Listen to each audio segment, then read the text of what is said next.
What's going on, guys? My name is Parker. This is Backyard Barn Finds, and today we're at Ford Carlisle 2024, and we're going to see a bunch of Mustangs just like this car behind me. This is a 1967 Ford Mustang Fastback. However, it is an Eleanor replica. This car is for sale. You can see the dust is still on the windshield. They pulled it right outside of the garage or the barn and brought it to this show. It does have the correct front fascia on here. However, this car does have a 331 engine on the inside, and we're not able to take a look at it right now, but basically it just kind of needs painted. You can see the inside of the car does have the correct pieces for the 67 Mustang. You guys let me know, is this a car that you would be interested in taking home here at the show? The owner is asking $140,000 for this car, and his phone number is right there. Now, some of you might be thinking $140,000 for that Eleanor clone is out of line, and quite honestly, I'm not 100% sure, but they started with one of these, and this is a 1967 Ford Mustang, and it is completely gutted. It is just a bare shell. There's not even a motor to this car. However, this car is a S-Code 390 big block. Was painted in midnight blue there. You can see the owner's phone number. A lot of times Mustangs, they rust out here in the front aprons of these cars, and I don't see any numbers on the front of this car anywhere. I've looked underneath the actual fender on the underside, but for $27,000, these fastbacks are definitely starting to creep up there in value. And I remember trading in these cars for about $4,000 or $5,000 a piece, and in the last 10 years they've just exploded in price. We'll see if it was a GT car or not. It does have a bracket here and a bracket right there, which could have been added by these pieces of metal, and those are for the dual exhaust. So I don't believe this was a GT S-Code car. However, it looks like the GT component back there has been added. So I'm standing here with John, and this is John's 1968 Mercury Cougar. And John, you just told me you pulled it out of a barn, is that right? Well, it just came out of a barn yesterday, yes. Yesterday? Yesterday, yes. Yeah. And what are we looking at here, John? Just a standard 68 Cougar. Okay. 302 automatic. Nothing really special about it. It's just a base standard Cougar. It's not an XR7, just a base standard Cougar. But it's just a good car. The body's good to restore, and that's really what's the value on this car. Is just it is a restorable car. For somebody that's got a rusted stuff, this is the one to start with. I agree with you. That's what kind of drew me to this car. Is I've looked at a lot of Cougars throughout my life, and this one's actually pretty solid. It is. And what are you asking for this car? I'm asking $3,000 for and it. I think that's one of the most affordable cars here. It is. And the quality of the car. Yeah. And I want to bring them this way, John. And you can see he pulled it out of a barn yesterday. Here's all the parts that were in it. It was loaded full of parts. I pulled them all out so I could see what the floors look like. Somebody has put new floors in it, and they did a nice job. They didn't cobble them in there. They did a good job putting floors in it. Is that a 4-speed floor? Well, automatic or 4-speed will go in that same thing. Same hole? Same hole, yeah. Gotcha, okay. The trunk floors are good. Let's look at the quarter trunk. panels have a little rust in the bottom, which they make a panel for that. Was there anything interesting that you found in the car while you were taking the stuff out? No, not really. No money, no diamonds? No, just a bunch of junk. Did that license plate come with it? I know. I couldn't believe that. That is a really cool license plate. Yeah, because this is a 302, and then the growl goes along with the Cougar. So, I want to show them the tag on the door over here, and it would be a 302, so that would be an F code. It'd be an F code. An F code, and you can see the F code right here in the middle. The first one would be for the plant, and that would be for the 302. Did you say 4-barrel? Well, it is a 2-barrel. A 2-barrel. There is a 4-barrel intake on it right now. Gotcha. Okay. But somebody put a 4-barrel intake on it. Does the hood open at all? Yes, it does. So I have not done anything under the hood. If it runs or not, it's gonna have to go back a little bit to get it up. Oh, well, it looks like it's all there. It's all there. Yeah, I mean, I've looked at a lot of Mustangs, and Cougars are basically the same thing. Yes, they are. Your aprons look like they're in decent shape. They are. They're not messed up. Normally they're all bubbly rust right here. Right. That one looks perfectly fine. Yeah. Even down here where the battery's at doesn't look like the acid kind of got over anything. Sure. It just looks like it was a well cared for car. Yeah, it's just been sitting. And it has just been sitting. And John, how can they get a hold of you? I'm from Michigan. You're from Michigan? Yeah, I've got a web page out there. Is this your card over here? Yes, it is. Yeah. We'll go over here and take a look at this. And now, do you deal in anything else, or is it just in Cougars? I've specialized in the Cougars for 41 years. Okay, all there's I've his done is information, Cougars. phone number down there at the bottom. And if you guys have any Cougar questions, you're more than welcome to give John a call. And John, I want to thank you so much Sure. for bringing it out. Great. Thank Okay, you. Thank you. There's nothing better than pulling old Camaros or old Mustangs out of a barn, and this 1970 Mustang behind us here looks like a pretty good candidate. Again, it's in Craigers, and of course we know it's a 70 by basically the two headlights here, and it doesn't have any scallops down the side. Looks to be just a small block car. We'll find out exactly here in just 1 second, but they're asking $18,000 for this car. Let's see if it does have a door tag or a door. Well, on this car it would be a door sticker because it is 1970. This one says not something I'm familiar with. It says void. I've actually never come across a sticker that said void on it before. Maybe that has something to do with the DMV that this car came from, but take a look at those floor pans in there. You know, $18,000 for this car is a little bit expensive compared to the other cars on the market that look just like this one. We can see that it was an automatic, but looking at those floor pans, I can see why the owner is asking that much. We do have a little rot in the door. We have a little rot right here in the quarters. I mean, all the Mustangs were like that, but wanted to take a look at the trunk extensions, and this is going to be the bones of the car, this area right here. Remember, we can replace that stuff pretty easy, and yeah, I mean, it looks like a really solid car. This isn't a Mach 1, it's just a sports roof car. We can tell that it doesn't have any of the Mach 1 cladding down the side or anything like that. It also doesn't have there's no clock or anything right here. But overall, really nice car. And I was talking about how Mustangs rust out. Do you see right here how this has rust here? This has rust here, and if we go to this side, it has rust here and here. And that is where you want to look on a Mustang in the barn to see how nice it is. I'm standing here with Dave with the Detroit Historical Society, and the car behind us is the 1963 Mustang II prototype, and it honestly is worth the admission just to come here to see this car for the show. I did have a lot of information organized for this vehicle. However, I figured the best person to talk about it would be Dave, since he gets to spend the most time about it. So Dave, how are you? Very good. Nice to meet you. Nice to meet you. We're excited to have the car out here at Carlisle. Yep. And the first thing I wanted to mention on this car is it doesn't have bumpers. And this isn't the first Mustang prototype. This is actually the second one, correct? Correct. So this car is what they call a bridge car. So a lot of folks have seen the Mustang 1, which is a short wheelbase, two-seater. It's got a pointed nose on it, a transverse four-cylinder. Ford had shown that car as a show car for a couple of years, and they knew what the Mustang was going to look like. The problem is it looked nothing like the Mustang 1 that they'd been showing people. So this car is kind of they call it a bridge because it's a conglomeration of both cars put together. So It has some of the styling characteristics of the 1, but it carries some of the styling characteristics we're familiar with on the Mustang itself. Now, I was told that the front of this car is all metal. Is that correct? Correct. So this at this point in show cars, all of these stuff, this is pre-fiberglass. They did some quick stuff in fiberglass. Right. But this piece, because I've seen the back of it from the inside, still has the hammer marks on the inside of it. It's one piece of metal that's been worked to make that shape. Now, are we able to open the hood? We are, but it's a process. So I was going to say that this does have a 289 hypo in it. Is that correct? So what this car originally had was a 260. Oh, okay. Did not know that. At the first year, we think, in the first year of its production, so they used this car as a parade vehicle. It did a ton of local stuff in parades. What my gut tells me, and it's completely historic conjecture on my part, is that they probably over-temped it and cooked ahead on the 260. Okay. So what this car now has is a 289 that was built by Shelby for the car. Okay. So it's a 289 with a dual quad low rise with two 4-barrel Hollies on it. And the Hollies, they're not original to the car either or something. That was done in 66 it was an aftermarket piece, probably in 64. In 64. Yep. Okay, gotcha.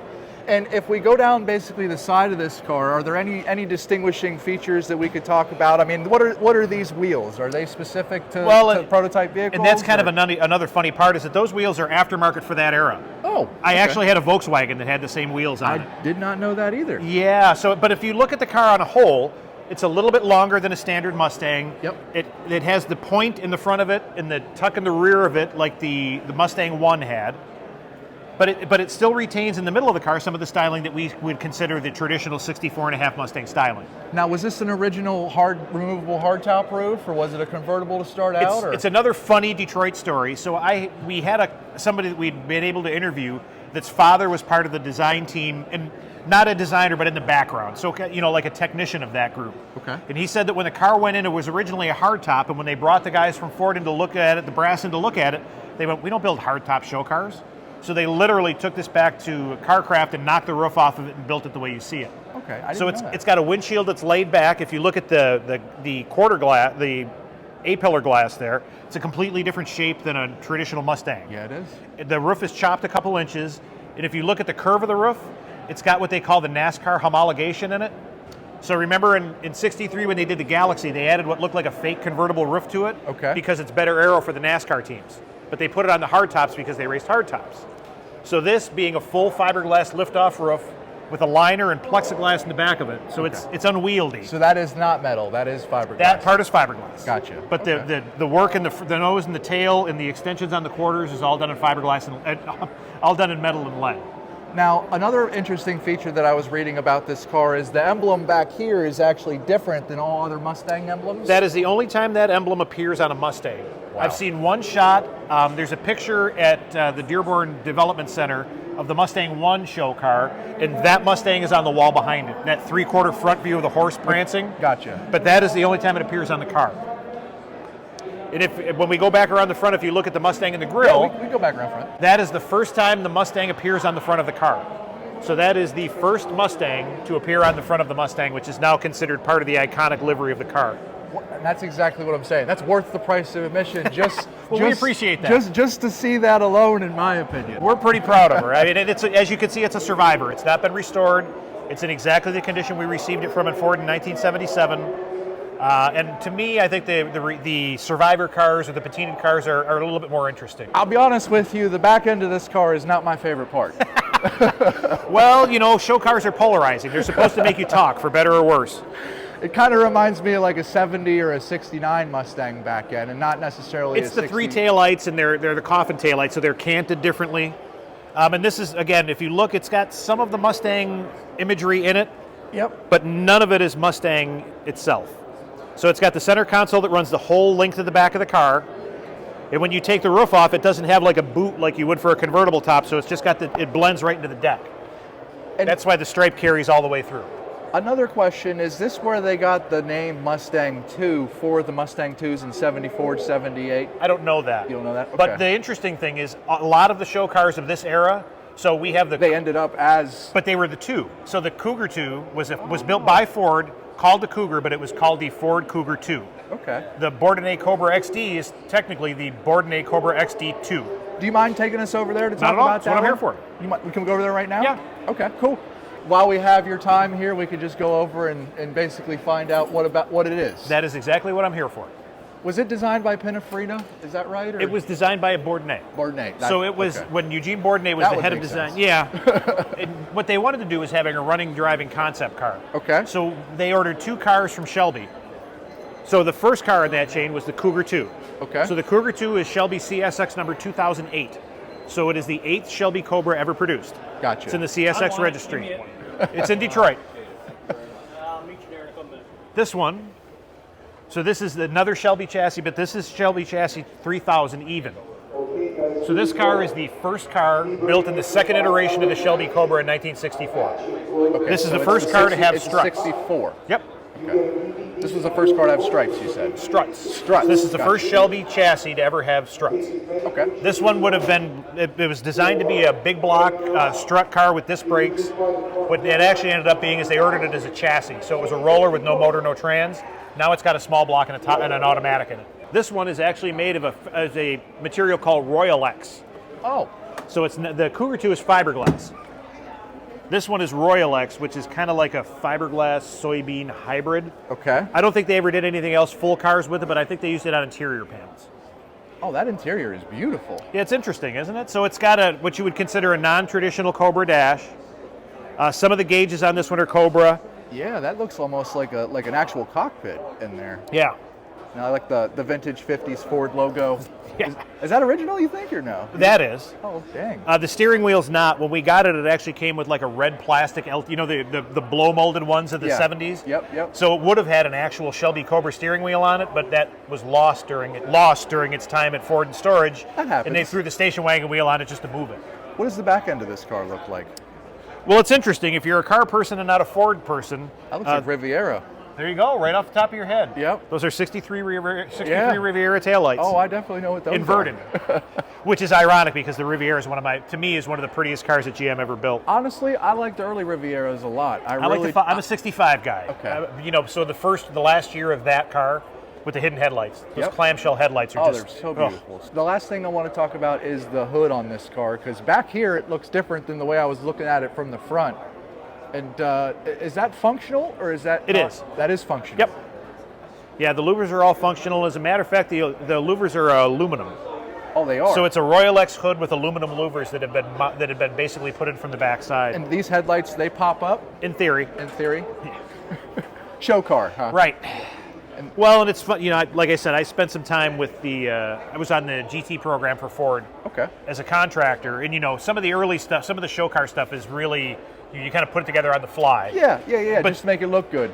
Now, I'm into fiberglass cars from the early 50s, and a lot of those cars were just built like this, where they had a storage space under the back compartment there. Would that have been for luggage back there, or would that have been for a spare tire? Well, again, being it's a concept car and not Both? a production car, Both, yeah, maybe? it's got a stainless luggage rail in there like you'd have in a luggage rack on the back. Right. But if you get your camera in there deep enough, you can see the entire back of it is unfinished. So it's just Really? all raw Royal X on the back of it because you're not supposed to be that deep in the car. I want to just take a look at that. Sure. Oh, yeah, it is unfinished back there. Yep. Yeah. Wow. That is so neat. So neat. Well, Dave, thank you so much. Absolutely. And I hope to see you in Detroit sometime. If you ever get to Detroit, you've got my number. Thank you so much, Dave. I'll see you then. So we just took a look at the 1963 Mustang II prototype vehicle, and you can see that Carlisle here has a display where they have every single year of Mustang, all 60 years in one row. We've actually got here to take a look at this vehicle behind us, and this is a 1964 and a half. Now, on all the titles, it's going to say 1965, but there's a difference between early 1965 cars and late 1965 cars, and I'm going to explain you those differences on this car right here. So you can see that this is a 260, which is the smallest V8 that Ford offered in the Mustang, but the engine bay is a little bit different than a 65 car. So for example, this car has a generator right here, and that would have switched over to an alternator later on, as well as the springs on a 64 and a half Mustang are all black. On a later 65 car, they would actually be silver. What's also really cool about this car is it has the brake light solenoid right here on the master cylinder for the brakes. That would not be found in later 1965. Those wires would be gone. What's also cool is it has the recessed Phillips head screw for the hood stopper. And then later on in 65, those would have actually been covered over. But this is a really, really, really cool car. It does have the documentation here. These cars were built in several different plants, and different plants ran out of stuff at different times. So some of your later 65 cars can still have some of the 64 and a half components on it, but this car should have generator in red for when your car's running out of juice. And you can't really see it there, but in one of those red pieces it does say generator. Really cool stuff here, Carlisle 1964 and a half Mustang. Now in 1967, 5% of the cars sold in the United States were all Mustangs. The car behind me is pretty special. It's a 1968 California special, and the reason I like it is because I've actually owned one before.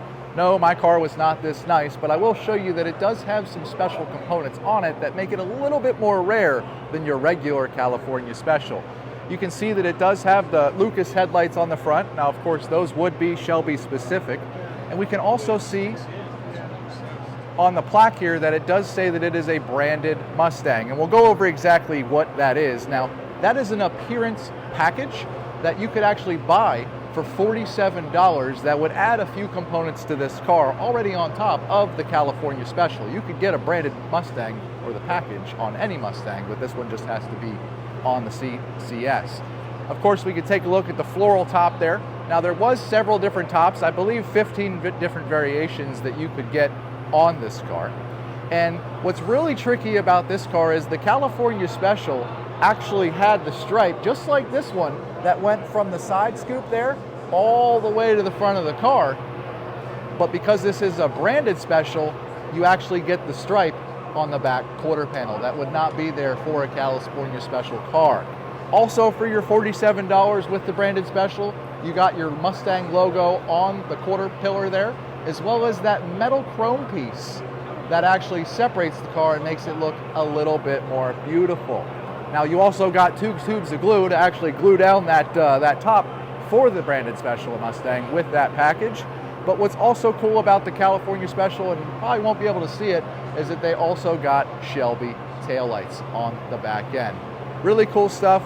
Again, a car that I've actually never seen before, branded Special. I've read about them. It's cool that they have one here at the show. But not only that, this one's a little bit more special with the California Special history behind it. Now, for 1969, we can see that the body was completely redesigned in the Mustang, and Carlisle has two cars here that you probably won't see anywhere else, and these are called the Going Thing Mustangs. Now, your first thought when you take a look at these cars are they're in grabber blue, but that's not actually the case. The car behind us is a Boss Mustang, and it's in grabber blue. A little bit different color on these two. These are actually painted in Petty blue. They're the only cars that were painted in Petty blue because in 1969, Petty actually raced for Ford, and that's why they painted them in these colors. They were actually built to replicate cars for the Ford drag team. These cars were sold in the Cleveland sales district, and they made about 109, 103, or we really don't know. But you could get these cars in several different engine combinations. The first week that these cars were made, they actually were produced as 6-cylinder cars. The second week, they switched over to a 351 or a 428 Cobra Jet, just like this one right here. Now, we do know that they only made about 22 Cobra Jet going Mustangs in 1969. However, there's actually an article out there that says they only ever made one car with a shaker hood. That car would have had blue wheels. However, this one also has a shaker hood and not blue wheels, and this car is owned by a different person. So I'm not really sure if that information is correct out there or not. These cars were raced. This one behind me was actually raced as a different car. It was called, I don't know if we have any pictures. Oh, the Rat Trap right here. Was raced as the Rat Trap, and the owner didn't know it was a Going Thing Mustang until he actually tore the paint off and was trying to do a restoration.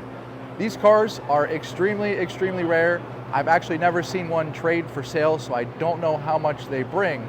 But if you guys have ever seen one of the Going Thing Mustangs in person before, leave us a comment below. Let me know what you guys think. The only one painted in Petty blue. So speaking of R-Code Mustangs, of course, we just spoke about those Cobra Jet cars, but this happens to be a Boss. Now, this is a 1971 Boss 351, so we know that it's a Cleveland. See, they started that in 1970.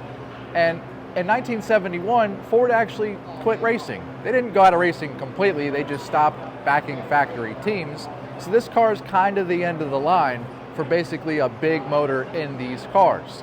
Of course, the Boss has also got Magnum 500 wheels down here. And they only made 1,806 of these Boss Mustangs in 1971. And if you've been paying attention over the last couple of years, these cars have started to creep up in value. Now, what's really cool about this car is they all got a different carburetor, and you can't really see it underneath that air cleaner, but The carburetors on this car were specific to the Boss 351s. You can't see it, but it is an Autolite 4300D carburetor. If you ever find one of those at a swap meet, they're worth thousands of dollars. So in 1974, the Mustang switched over to the Mustang II platform, which ran through 1978. And you can see here the differences between the two. This is a 1974, and this is a 1973. These cars are 4 inches different than each other, as well as this car right here, the 74, is also 900 pounds lighter. Now, in the first year of the Mustang II, you could not get a V8. You either had the option of a 4-cylinder or a V6 Mustang. You don't really see these cars too often, so I want to take you a lap around this vehicle. You can see that this is the notchback version. You know, not a whole lot. They do got some mud flaps on the front there. That's pretty cool. But a lot of people don't like these cars, but again, it is a Mustang II. Now, in 1975, that was actually the first year that you could get a V8 in the Mustang II. We can see here that this one does have the V8 emblem down here on the side, unlike the Mustang over here. But not a whole lot of cool packages in 1974. That's really the only thing you have to remember, is it was the first year for the V8 in the Mustang II. But in 1976, things would change, and we'll take a look at those cars right now. This is a 1976 Mustang Stallion. However, we have the original owners here, Mike, Parker. Mike, and we have Chris. Hi. And Chris, how are you? Good. And Awesome. You guys have owned this car since day one, is that correct? That's right. And what can you tell us about the Stallion? Stallion was 1976 only. There were just over 5,000 of them made. It's basically an appearance package, usually two-tone, black trim, and the Stallion sticker, of course. And when you say the two-tone, Mike, you're referring to basically the black trim on the bottom of this car, is that correct? Yeah, they had 2 different two-tone arrangements for these. Okay. They had color on top, black on bottom, and they also did color in the middle and black on top and black on the bottom. Oh, I didn't know A that. couple of different ways they did them. And what engine option would have been available in this car? Almost any other option you'd like. This particular car came with an AM 8-track. Oh, wow. Yeah, 302 4-speed. Really? I didn't know it had 8-track and a 4-speed. Well, it's not in there now. Oh, okay. It was stuck. We switched it out. Oh, you upgraded, basically. Yes. Yeah, that makes total sense. Makes Mom sense. sold it at a garage sale. Oh, absolutely. Darn and, it. And then these cars also got a different wheel, maybe? Was that right? Or They can have different wheels on them. Yes, Different wheels? this Okay. is the one. These are the ones that came with it stock. kind of like a slotted mag almost, it looks Yeah, like. slotted Yeah. mag. They're actually 13-inch. Oh, they're 13 inches. Yes. Oh, wow, that's pretty cool. Was that the same on all the Mustang 2s? Yes, 13-inch on all 13 inches? Mustang 2s. Because I was trying to figure that out if they were different sizes for different years, and I really wasn't sure.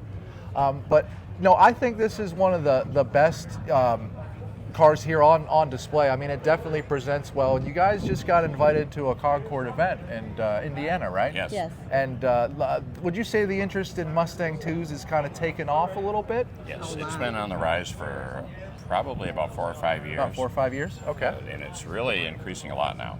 Oh, it is. Awesome, awesome. And can we walk around the outside of this car? Sure. And maybe we can have your wife here talk about the car a little bit, because Mike, you're going to go around with us and talk about the rest of them, right? Right. Awesome. And Chris, what would you say is your favorite memory with this car, or just any type of experience that you've had since you guys have owned it new? Well, we dated in the car. Oh, you dated? We got married. Your It kid- was your- our I was getaway gonna say, car. Your kids weren't made in No, this I car, were couldn't they? have kids. Oh, no. okay. But we went to the drive-in theater. We backed it up, and we put the hatch up. We put a sleeping bag in the back. Put your head against the back of the seat and watch the movie. Oh, that is too cute. Yeah. Now, with these louvers, was that part of the Stallion package as well, or? That wasn't. I'm kind of a louver person. Oh, so I okay. decided See, I didn't know that. I didn't Yeah. know that. Okay. I I decided could have to- fooled me. I really like louvers, and we added the side and back louvers actually when we redid the interior. Okay. The interior was getting orange from the sun and such. It's So understandable. we redid it and we decided to protect it from the sun. And this event right here is part of the 50 years of the Mustang too. Yes. Correct. And Mike, do you mind kind of going with us and talking about some of the other cars here? Sure. Okay, cool. Thank you, Chris, so much. Thank and you. The other car that I wanted to talk about for '76 was the Cobra 2. And which one do you want to talk about over here? I think we have a Actually, couple of them, right? Or Yeah, the Cobra 2 package came in 1976. and is that this one right here? They had 76 and 77 Okay. in this style, the stripes over. So in '76 and '77, those were the only Yeah, ones they that had got the this stripes style of over. stripe, and the stripes down here at the bottom. Yes. And are these the only 3 colors available that year? Oh no, they had several. Oh, they had many more. colors. Yeah, Okay. they had red with white, and as you can see, white with blue, blue with white. All different combinations like that. Many of the popular colors. They were very, very popular after the one from the Charlie's Angels, which Okay. is kind of like the one down there. The white with the blue Yes. stripes. Yep. And these were kind of like a Shelby recreation almost. Is that kind of the way you would describe that? Yeah, that was. They were trying to bring that back and try to reintroduce some of the Shelby into these. And I just noticed that this seat is cloth. I'm used to leather seats, and They had all different kinds. Probably, they were part of anything you wanted to order with them, you could do. Okay. As far as that goes, they had really pretty nice. pretty customizable. They were, and they had really nice interiors in the Mustang 2s. They had designers that were pretty much told to make them nice. Make them nice. Yep, and especially kind of like the one. Since we're jumping over here. Yeah, well, let's go talk about it. Let's go Okay, talk about let's it. go over here. I don't know really anything about these cars. They're not cars that show up to car Well, shows very often that I've seen. And this one, what year is this? 78, it says. Okay, so the Gias were made throughout. Okay. And that's actually the really fancy car. Some of the Gias had like half vinyl tops, and We looked at a 74 earlier. It said Gia on it, Yep. so that would explain that. then the Gia company actually was hired in to make them a little more special and make them more. They kind of were going after ladies. They wanted to have ladies buying these cars. And that's what Mustang originally started selling to, right? Is the ladies. And the first one was actually this color, blue, And they- close to it. They kind of called them secretaries cars back then, Right. Because they were small and compact, and yeah, they're very nice cars too. I mean, they have. This car is like the cleanest one. I mean, really a wonderful car. This is extremely nice. Now, I was told that this was the car that kind of saved Ford or saved the Mustang or something similar along those lines. Is that right? Exactly. The Mustang 2, it was in the era of the EPA when they were coming in the hardest on all the car companies. Okay. And so they cut back on horsepower as far as focusing. Yeah. Horsepower. They couldn't do it because they weren't allowed to make that kind of horsepower, and the gas economy and stuff like that didn't go hand in hand. So Yeah, I was under the assumption that people didn't want big horsepower cars in the mid 70s. They wanted miles per gallon. Is that kind They of wanted miles per gallon. You're right. I mean, it was still a holdover though from the big horsepower, huge engines, and the EPA wanted to make sure that they cut that back. And so what happened was they completely redesigned the Mustang 2 to make it the same size as these original 65. Oh, I didn't know that. They wanted to make it downsize it because the 73 and 72 cars were getting quite large. Yeah, they were. We looked at those earlier. They were 4 inches bigger, 900 pounds more. Yes. And I believe that these were on the Pinto chassis. Is that right? Well, it's always assumed that they were. They were not. They tried to design from that aspect. Okay. And they found out that what they wanted to do with these cars wouldn't fit on a Pinto chassis. So it's not a Pinto chassis. So they started redesigning the front ends because they wanted to have disc brakes. Gotcha. And they wanted to have rack and pinion steering, stuff like that. Now, one thing here at the show that I've noticed that looking at a lot of these Mustang 2s is they have mud flaps on them. Is that a common thing? That was from that era, yes. That's a common It was thing? because you'd get paint chips and such. I actually had mud flaps on mine for a while. Oh, you did? Yes. I didn't know that until we got here today, and I've looked at like top 5 or 10 of them, and they have those on. One thing that you actually taught me before we got on camera here is the stripes, and those over-the-top stripes are for 76 and 77. Do you mind if we take a look at the 78 one down there? Down there, yep. Okay. And what's this red one while we're at it? That red one is another style. We call them notchbacks or Okay. stands. But they're basically known as kind of a Kia style. It kind of looks like a LeBaron or something almost, like a K car or something. Like this is a 78 also. Gotcha.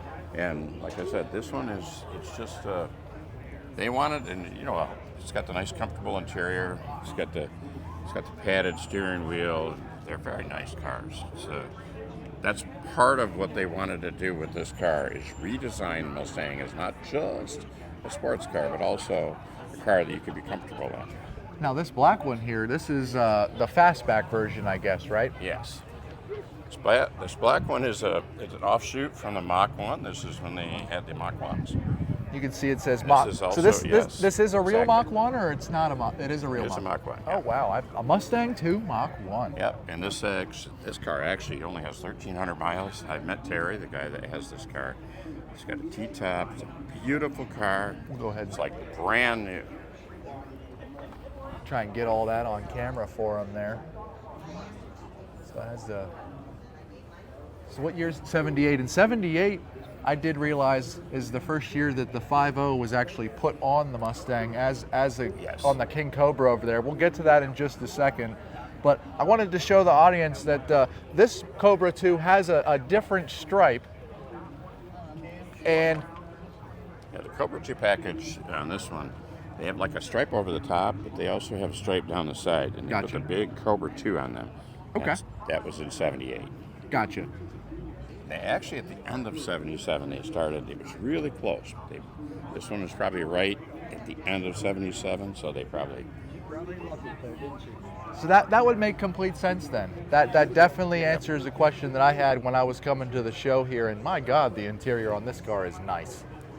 It's very well done. done. My goodness, the interior on that thing is badass. Really So this nice. you can tell this is a late 77 just by the stripes. Well, pretty much, although 78 was when the side stripes came in. Gotcha. Okay. I did see that it says 77 on his stuff over here. So, like I said, it was probably a late car. Late or early run of the 78s. There were several that, I knew several friends that actually ordered up Cobra 2s, like the stripes over like that. Uh-huh.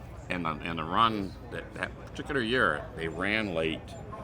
And later, and then when they got too late, they switched them right over to the side stripe like this. The King Cobra over here, do you mind if we talk about this? Sure. Now, we looked at a King Cobra the other day at Ford Carlisle when we were here, and to be honest with you, I don't know a whole lot about these cars. King Cobra was, they decided in 78 in the last run, they wanted to try to bring muscle back. Okay. And try to make it more muscle-like. So that's when they came out with the 5.0. They have all these nice aerodynamics on it to make it really pop. And then, of course, if you look at the hood, they've got the King Cobra on the hood. Yep. So the ornate decal really up here. Worked a lot. Oh, and one thing I forgot to mention on your Stallion car that we talked about that was part of the Stallion package is the Stallion had the black grille as well, but it did not have the logo in the front. Is that right? It did not, yes. My particular, I added one. I like the running Mustang on the grill like that, so I added it to mine.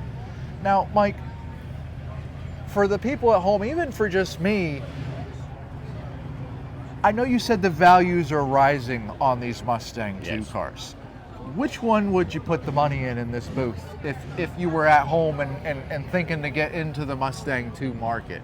Is it the King Cobra that you would go with? Is it a different type of Cobra 2 or different year Cobra 2 or does it or are they all just going up? They are all coming up right now, and what's really interesting is what we call notchbacks or the sedan, the Kia style. Yeah. Okay. Those are coming out too. They're really getting popular, and people like them a lot.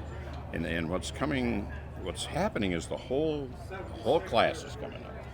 The 74s all the way through, and the interesting thing about that is, in 74 they only made them with 4 cylinders and 6 cylinders. Yes, I did know that. Not make them with V8s. So it doesn't matter. People really like the whole style, the whole class. I think if I was going to put money in a car, personally, I would probably try to find a King Cobra. Dark blue King Cobra. Yeah, they're sweet. With They're the going orange through stripes. the auctions at like $55,000 if they're low mileage cars. Oh wow, we saw one the other day for $26,000. It sold immediately. Wasn't even at the show for very It long. was amazing. I watched a custom one go through the Mecum auction here just a little bit ago. Like a resto mod. Yeah, what he did was It was nice. The guy that owned it added 14 inches to the length of the car. He did all kinds of really interesting stuff to it. And it went to SEMA 3 times, and he wanted to start doing a different one. So he ran it through the auction and went for $60,000. Oh wow! Did you see the light blue one they have over there? I saw it from a distance. I haven't gone over to look at it real close. That It's car, really nice. that car is just, Really beautiful. it's super beautiful. And there are a lot of Cobra 2s, a lot of them. Okay. And so you might find a Cobra 2 easier. King Cobras, they made just under 5,000 of these King Cobras. So yeah, they're numbers-wise harder to find. Now I'm noticing this one has plaid interior It on has it. a plaid interior that's Is- like 70s. Is that only on the King Cobra, or could you get that on kind of any? No, you could get the plaid interior on different cars, but the orange plaid interior is amazing. Oh yeah, it's definitely nice. Yeah, it's really something. It's and you know it kind of goes with the orange stripes and the orange and the wheels, everything. Awesome. Well, Mike, I thank you for your time. Thank you for talking with us about Mustang 2s, You're and welcome. good luck here at the show. Thank you. Yep.